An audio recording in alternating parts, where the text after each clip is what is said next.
Bonjour, Sylvie Sanchez, chef de projet Asset Management au sein de la société Atos. Je travaille et vis ici à Sophia Antipolis depuis 20 ans. On dit de Sophia Antipolis, ici, le futur a trouvé ses racines et je trouve que cela correspond vraiment très bien à l'esprit de la technopole. Bonjour, je suis Frédéric Douem. Je suis responsable des activités de développement sur le produit Apollo. J'habite à Valbonne, près de Sophia Antipolis. Ici, le futur est omniprésent, mais s'inscrit dans un cadre tout à fait vert. Je suis marié, j'ai 2 enfants, et je suis très heureux de participer à ce webinaire. Bonjour, Corinne Murzo, business analyst chez Atos, sur notre offre Apollo. Je suis régulièrement en contact avec nos clients pour recueillir les besoins et trouver les meilleures solutions pour y répondre. Je travaille depuis 25 ans sur Sophia Antipolis. C'est une chance car c'est un environnement de travail très agréable entre l'esprit high-tech et la nature. Les 3 enfants, je vis à Grasse, capitale du parfum, entre mer et montagne. Bonjour, Philippe Bessis, responsable du pôle qualité sur le produit Apollo. J'habite à Nice, j'ai 3 enfants. Je travaille sur la technopole de Sophia Antipolis depuis de nombreuses années maintenant. Et je suis ravi de participer à ce webinaire avec vous. Bonjour à toutes et à tous.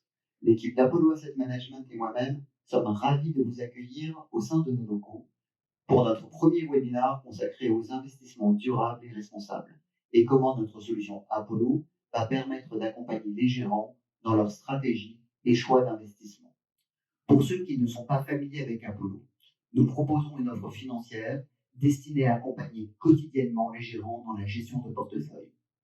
Nous offrons des solutions liées à la gestion privée comme à la gestion sous mandat, la gestion conseillée et la gestion industrielle, mais également des services de gestion de fonds. Pour plus d'informations à ce sujet, nous vous invitons à télécharger nos brochures sur notre site web qui s'affiche ci-dessous. Vous pourrez également vous inscrire à notre newsletter pour être informé de toutes nos actualités. Tout d'abord, nous vous remercions d'ores et déjà de votre participation à cette conférence qui durera une vingtaine de minutes et fonctionnera en 3 parties. Dans un premier temps, Philippe Bessis vous présentera notre produit Apollo et sa structure pour aider les gérants dans les stratégies d'investissement vertes. Par la suite, Sylvie Sanchez interagira avec vous sur les sujets des méthodologies et notation des critères ESG. Enfin, Corinne Murzo nous présentera les fonctionnalités d'Apollo afin de répondre aux enjeux requis pour piloter les stratégies d'investissement vertes. Vous pourrez interagir avec nous tout au long de ce webinaire via la fonction chat située sur votre droite. En fin de présentation, nous consacrerons 15 minutes pour répondre à vos questions. Nous échangerons avec vous directement sur le chat. Je cède donc la parole à Philippe Bessis pour vous présenter plus en détail notre solution pour accompagner les stratégies d'investissement durables et responsables. Je vais évoquer avec vous les particularités de notre offre Apollo et vous présenter brièvement la solution que nous avons construite pour accompagner les gérants dans leur stratégie d'investissement. Comme vous l'a présenté Frédéric, Apollo est une solution de gestion de portefeuille très bien implantée en France et à l'international. Pour bien comprendre notre solution verte Apollo, il est important de revenir avec vous sur les spécificités de notre offre. Une des forces de notre solution est la diversité de ses fonctionnalités, allant de la gestion du référentiel client et titres à l'application des contraintes, sans oublier les services liés au carnet d'or et la gestion des portefeuilles modèles. Nous fournissons également diverses fonctions d'analyse, notamment sur les risques et la performance, des services liés à la conformité et enfin la production de reporting de masse ou unitaire.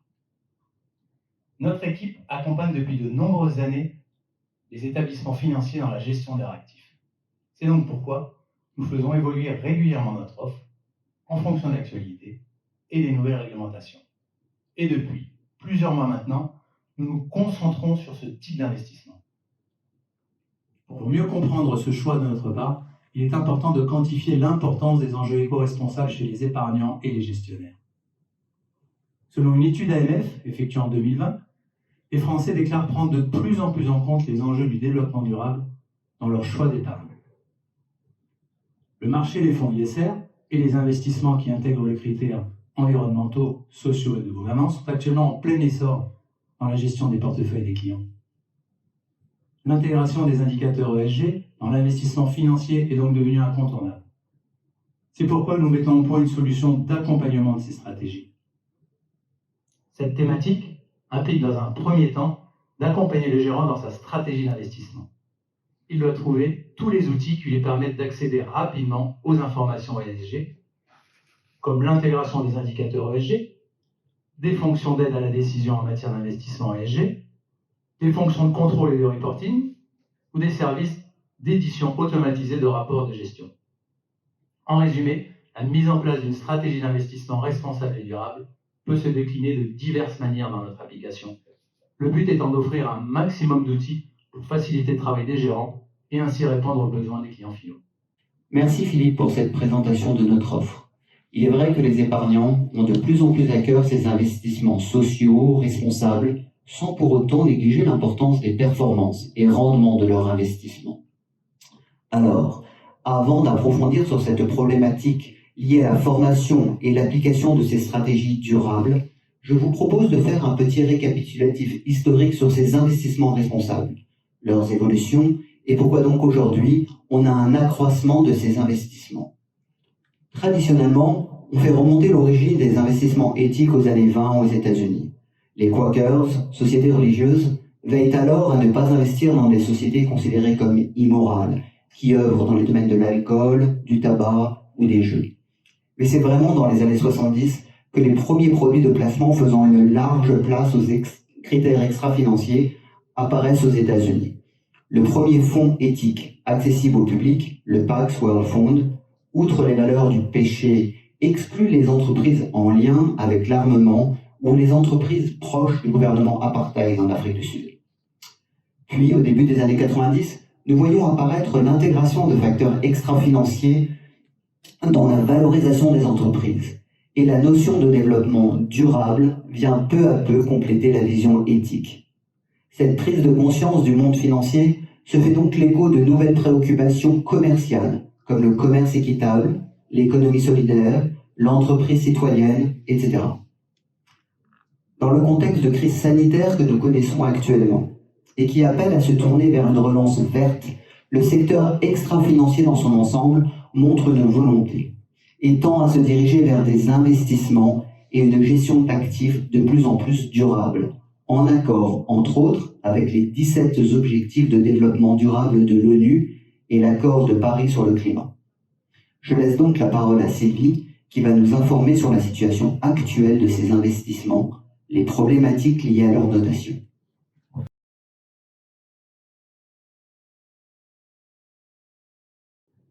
Je vais donc démarrer par la présentation des ESG. ESG est l'acronyme de Environnement, Social et Gouvernance. Alors, de quoi parle-t-on exactement?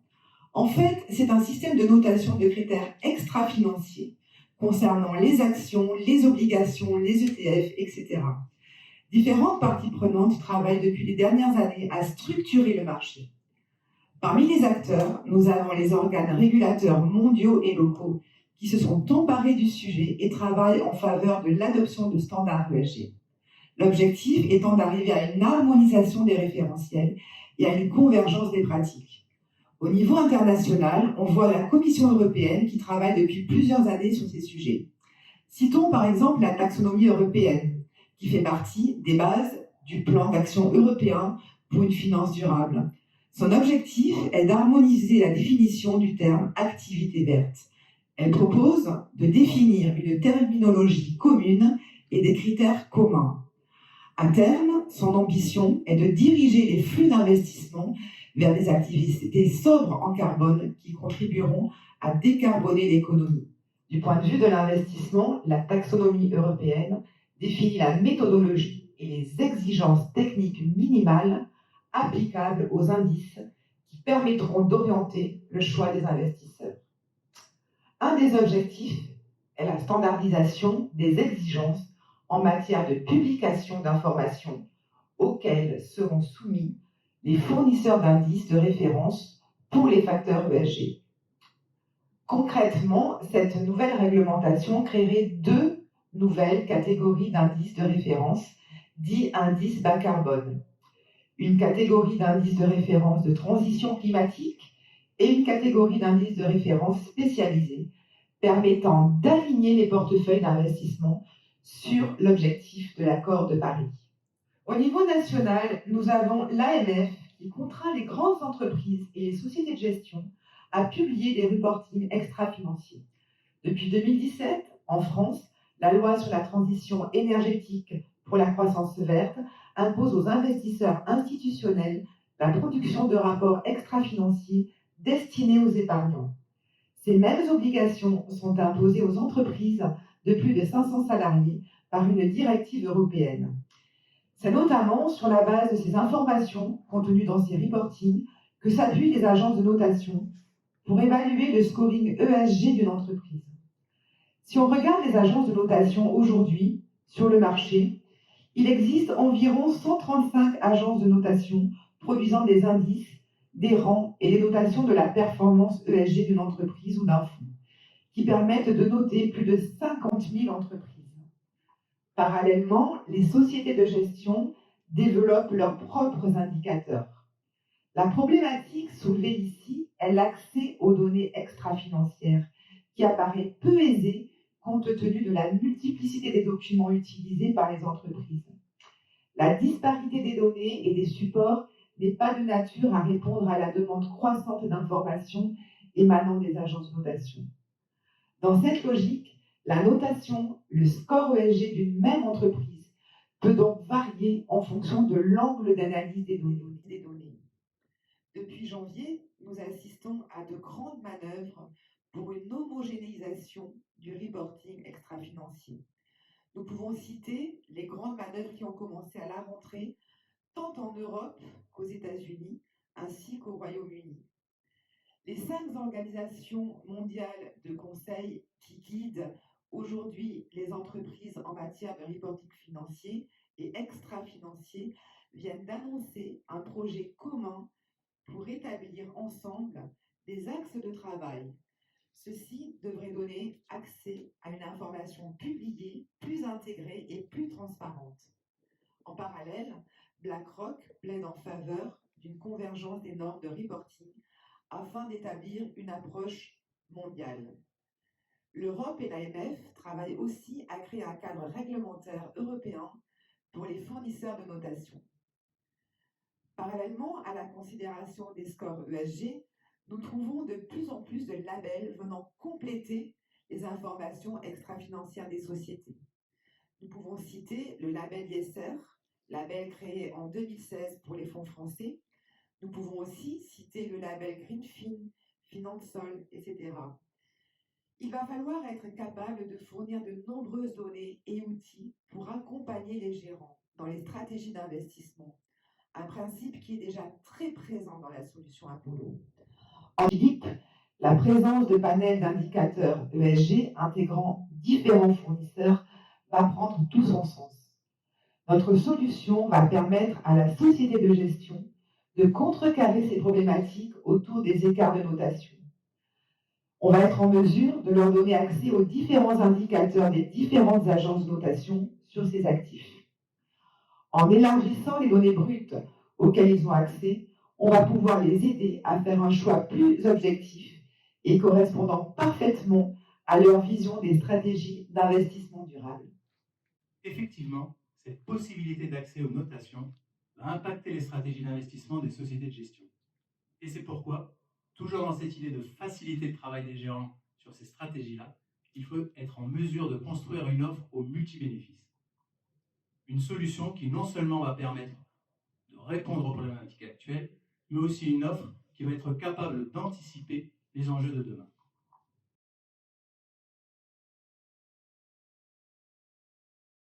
On arrive désormais sur la dernière partie de ce webinaire avec Corinne, qui va nous parler de l'architecture de notre offre et comment elle s'inscrit dans l'accompagnement de cette finance dite verte. Merci Frédéric.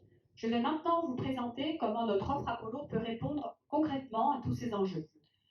On peut dans un premier temps se concentrer sur les indicateurs ESG. Ils peuvent facilement être intégrés dans le référentiel Apollo en provenance des différents fournisseurs, que ce soit Bloomberg, Morningstar, Dow Jones et bien d'autres. Apollo offre également à ses clients la possibilité d'intégrer les indicateurs ESG qu'ils ont eux-mêmes élaborés. Une fois intégrés, ces indicateurs alimentent les fiches caractéristiques des produits et ils sont consultables en un seul clic. Ils peuvent être affichés de manière très visuelle, en intégrant des codes couleurs en fonction des scores attribués. Le gérant peut ainsi rapidement voir dans quel secteur le produit répond aux exigences ESG et dans lesquelles il est mal noté. Alors par exemple, dans le cas de cet actif, on va constater la présence de 4 couleurs, allant du rouge pour les plus mauvais scores, en passant par l'orange pour des notations moyennes et allant jusqu'au vert foncé pour les meilleures notes. Ici, on retrouve par exemple les scores de biodiversité ou de relations clients qui sont très faibles comparés aux scores de stratégie environnementale ou ceux des droits fondamentaux de la personne. Le gérant va donc pouvoir aligner sa stratégie très rapidement grâce à cette approche par code couleur. Alors, ce qu'il faut savoir, c'est que la gestion des notations est un module déjà existant dans Apollo et il répond totalement aux besoins en matière de critères ESG. Comme nous l'avons déjà évoqué, pour un même produit, différentes notations peuvent être intégrées en fonction de plusieurs fournisseurs. Les notations des différentes agences sont consultables et peuvent également être paramétrées selon un code couleur ou un poids, ce qui permet de les comparer ou de les exploiter dans des contrôles multinotation. Une fois que les indicateurs ESG sont alimentés dans le référentiel Apollo, les gérants ont la possibilité de piloter l'évolution de leur portefeuille client en mettant en œuvre les différentes stratégies d'investissement intégrant les indicateurs ESG. Il est possible de définir des stratégies d'exclusion ou de biais positifs, par exemple, en travaillant sur le blocage d'un secteur comme l'armement ou le tabac, tout en favorisant des allocations sur des titres avec des scores ESG plus élevés. On peut aussi avoir recours à des stratégies thématiques, sur la durabilité par exemple, ou à des stratégies dites best in class, qui permettent de favoriser les premières entreprises d'un secteur en matière d'ESG. On peut enfin choisir des stratégies à impact dont l'objectif principal sera de créer des bénéfices environnementaux et sociaux positifs tout en dégageant des performances financières. Alors, tous ces contrôles peuvent être intégrés et pris en charge par le module des contraintes pré-trade ou post-trade fournies par Apollo. Il est tout à fait possible de mettre en œuvre une seule stratégie ou bien d'en combiner plusieurs. La mise en place de ces différentes stratégies reste à la main des sociétés de gestion et de leurs gérants. Cette mise en œuvre, il faut qu'elle soit souple et évolutive. Et ça, c'est un des points forts de notre offre. Apollo propose également un ensemble d'outils de suivi et d'audit de l'investissement pour les portefeuilles ESG et les fonds labellisés ISR.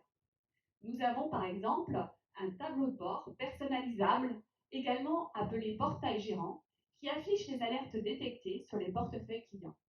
Alors, comme vous pouvez le voir ici, ce portail gérant permet notamment d'afficher les alertes sur les comptes débiteurs, les portefeuilles qui détiennent trop d'actifs risqués, ou bien encore les comptes qui ne respectent pas l'allocation stratégique. Par ailleurs, il est tout à fait possible de prévoir une alerte concernant par exemple un dépassement d'allocation s'appuyant sur les indicateurs ESG. Cela permet aux gérants de visualiser d'un seul coup d'œil les cas en alerte et de retravailler les portefeuilles en question. Il pourra voir apparaître les sur- ou les sous-pondérations de chacun des portefeuilles et sera également en mesure d'afficher pour chacun des comptes le détail de l'allocation stratégique. Nous avons également dans notre offre un service qui permet de produire de manière automatisée les rapports de gestion dans lesquels les informations sur les indicateurs ESG ou les fonds labellisés peuvent apparaître. Toujours dans le but d'être transparent vis-à-vis des clients finaux. C'est très important.